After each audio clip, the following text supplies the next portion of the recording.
नमस्कार मंडळी, दीपक पारंगे यूट्यूब चॅनलमध्ये आपलं सहर्ष स्वागत करतो मित्रांनो। हे पहा, आपला दुधी भोपळ्याचा प्लॉट आहे मित्रांनो, व पलीकडे घोसाळ्याचा प्लॉट आहे। साधारण मित्रांनो आपला प्लॉट हा मार्च महिन्यामध्ये 1 ते 2 मार्चच्या टायमिंगला चालू झाला होता मित्रांनो हार्वेस्टिंगसाठी।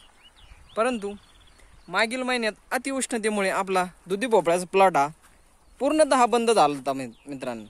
परंतु आपण त्याला पाण्याचे योग्य नियोजन ठेवले व त्यानंतर पाऊस झाल्यानंतर पुन्हा एकदा आपला हा दुधी भोपळ्याचा प्लॉट जोमात आलेला आहे मित्रांनो। व आपले पुन्हा दुधी भोपळा हा हार्वेस्टिंगसाठी सुरुवात झालेली आहे। हे पहा किती छानरित्या क्वालिटी आलेली आहे त्यास। त्यानंतर हा घोसाळ्याचा प्लॉट आहे मित्रांनो।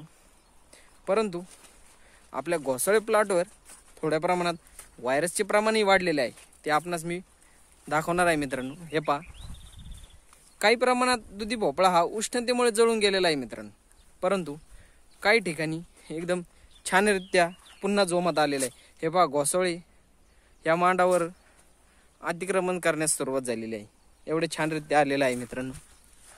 हे पहा, घोसाळ्याचा प्लॉट आहे मित्रांनो, त्यामध्ये आता व्हायरस येण्यास सुरुवात झालेली आहे मित्रांनो। साधारण मित्रांनो मार्च, एप्रिल, मे, जून पर्यंत हा प्लॉट हार्वेस्टिंग होत आहे मित्रांनो। आपल्या या प्लॉटनी चांगल्या प्रमाणात आपणास उत्पन्न दिलेलं आहे मित्रांनो।